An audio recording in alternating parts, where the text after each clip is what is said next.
السلام علیکم۔ اکثر نوجوان حضرات سوال کرتے ہیں کہ حکیم صاحب سینے کے بائیں جانب درد اٹھتا ہوا محسوس ہوتا ہے جو کہ بائیں بازو یا پیٹھ کے پیچھے تک حصے میں ہم محسوس کرتے ہیں۔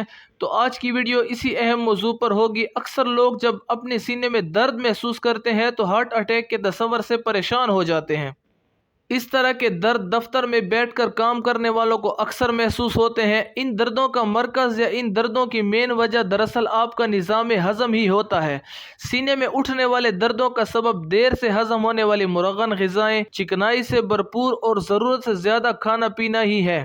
دل درد کے سگنل عام طور پر بہت زیادہ تھکن یا بہت زیادہ ذہنی دباؤ کے بعد ارسال کرتا ہے۔ ان سگنل کا مقصد ہمیں یہ بتانا ہوتا ہے کہ جتنا بوجھ ہم نے اس پر ڈالا ہے اس کے لیے مطلوبہ توانائی حاصل نہیں ہو رہی، یا جو توانائی اس کو مل رہی ہے وہ اس اضافی بوجھ کو اٹھانے کے لیے کافی نہیں ہے۔ دل کے سگنل کی بات آئی ہے تو ایک کام کی بات بتانا ضروری ہے۔ جن لوگوں کو ذیابیطس یعنی شوگر اور دل کی بیماری ایک ساتھ ہو انہیں بہت احتیاط کی ضرورت ہوتی ہے۔ انہیں درد کے سگنل محسوس ہی نہیں ہوتے، اس لیے وہ اپنی فکر کرتے ہیں نہ اسپتال کی طرف بھاگتے ہیں۔ یوں کسی دن ان کا دل خاموشی سے بند ہو جاتا ہے۔ امید ہے آپ کو اچھی طرح معلوم ہو گیا ہوگا کہ آپ کے سینے یا بائیں بازو میں درد کیوں ہوتا ہے۔ اگر ویڈیو پسند آئی ہو تو ویڈیو کو لائک، شیئر اور خان پنساری چینل کو ضرور سبسکرائب کریں۔